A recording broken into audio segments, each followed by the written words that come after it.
কত টাকা দিছি পয়সা দিছি আইসা বউ আর পাইলাম না বাবা মাওলা। চাচা আপনারা কি জন্য এরকম ভিক্ষা করতেছেন এই বয়সে? মগো জীবন কাহিনী অনেক লম্বা।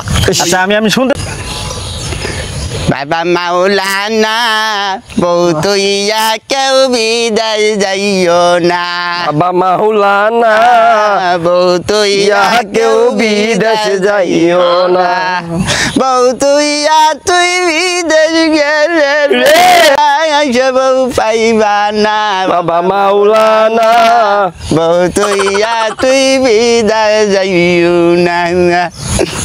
মাশাআল্লাহ কত টাকা দিছি পয়সা দিছি আইসা বউ আর পাইলাম না বাবা মাওলানা, কত শ্যাম্পু দিছি লোশন দিছি রে আইসা বউ আর পাইলাম না বাবা মাওলানা, বউ তুইয়া তুই বিদা যাইও না। এই কানার ঘরের কানা হেম্মে গেছস কেরে এদিকে এম্মে এম্মে এ দাদু তাই মোরে সারিয়ে দে লাগা মই কই আইতে আসি। আরে বাবা এ ধরো দাদু ধরো কই ওই আইছি আয় পিছনে খালি হেম্মে হেম্মে যাস গা সারস কেরে ধরে রাখ তোর তো ভালো হইরা চোকা দরকার দর টিয়া পয়সা তো একটাও দিতাছে না কেউ। তো টাকা দিছি পয়সা দিছি গো আইসা বউ আর পাইলাম না। খারা খারা গান বন্ধ কর একটা ভাই আইছে ভাই আপনারা কি করতেছেন ভিক্ষা করেন? ও ভাই কানাল উলারে দুইটা টিয়া দিন ভাই। আচ্ছা ভাই এই যে দাদু আচ্ছা ভাই কয় টাকা দিলেন দাদু? দাদু যা দিছি তুমি একটু দেখে নাও। দাদু মুই তো অন্ধ অন্ধ হয় 5টা হাত দিছি টাকা রজাই করে তোমার জন্য। আল্লাহ তুমি আরে একটা লুলা বউ দিও। ও বাবা কয়টা টাকা দেন না বাবা। দেও বাবা দেও চাচা আমার লাগি দোয়া করেন। আর তোমার লাগে দোয়া করি তোমার বাপে যেন আরেকটু বিয়া করে। যাও যাও যাও বাবা যাও। প্রিয় দর্শক আপনারা দেখতে পাচ্ছেন আমার পাশে দুইজন দেখতে পাচ্ছেন ফকির, তো তাদের কাছে যাব, তার কাছে শুনবো যে কি জন্য তারা ভিক্ষা করে এই সময়ে। তো আপনারা দেখতে পাচ্ছেন দুইজন ফকিরে, তো ফকিরের কাছে আসছি। আচ্ছা চাচা আপনারা কি জন্য এরকম ভিক্ষা করতেছেন এই বয়সে? দেবেন কিছু? অবশ্যই দিব, একটু শুনবো আপনার বিস্তারিত আপনার কথাগুলো। আচ্ছা চাচা কি জন্য ভিক্ষা করতেছেন আপনারা? দাদু তুমি কাবা না মুই কম? কি তা কইম ভাই দুঃখের কথা তুই এই ক। জীবন কাহিনী অনেক লম্বা। আচ্ছা আমি শুনতে চাই আপনার জীবন কাহিনী, দর্শকরা শুনতে চাই।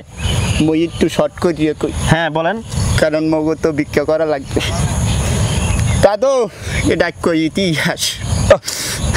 আরে দাদু মুই কোন অনেক টাকা পয়সা খরচা করিয়া গেছিলাম বিদেশ, বুঝছেন? কই গেছিলাম দাদু?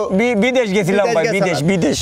এই বিদেশ যাইয়া কত রক্তে টাহা আর টাহা টাহা বউ অ্যাকাউন্টে পাঠাইছি। বউর অ্যাকাউন্টে পাঠাইছেন? ও ভাই আমার টিউ মায় কইছে মার দ্বারেও দি নাই, বাপে কইছে বাপের দ্বারেও দি নাই, দিছি সোনার টুকরা বউ মোর এই বউর দ্বারে দিছি। টাহা পয়সা দিছি যখন তখন মিষ্টি মিষ্টি বউ কথা কইতে মোর লাগে। হেইয়া পর মুই এরমে টাহা পালাই মোরে তো আশেপাশে বাড়ির দেও তো মনছে। এখন দাদু এই মুই এই ওই পরে সিনারিটা তুমি কও। আচ্ছা চাচা আপনি বলেন তো। টিয়া পয়সা সব লইয়া আরেকবার লগে ভাই গিয়ে গেছে গা। আরেকবার লগে ভাই গিয়ে গেছে গা টাকা নিয়ে? ও আচ্ছা চাচা আমি তোর কইতে পারতাছি না।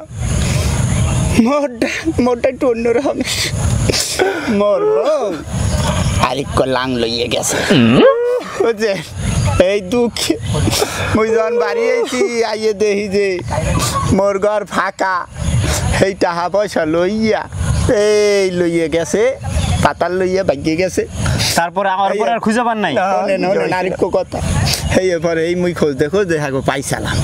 তার পাইছি পর দাদু যখন ইহাগো ধরছি তখনই মোরে এমন বানানি দেশে, মোর বানানির ঠেলায় এই মোর দুই যা চৌক আড়াইয়া লাইছি, তাতে এই যে দেখেন ওই চোহেও দেখিনি।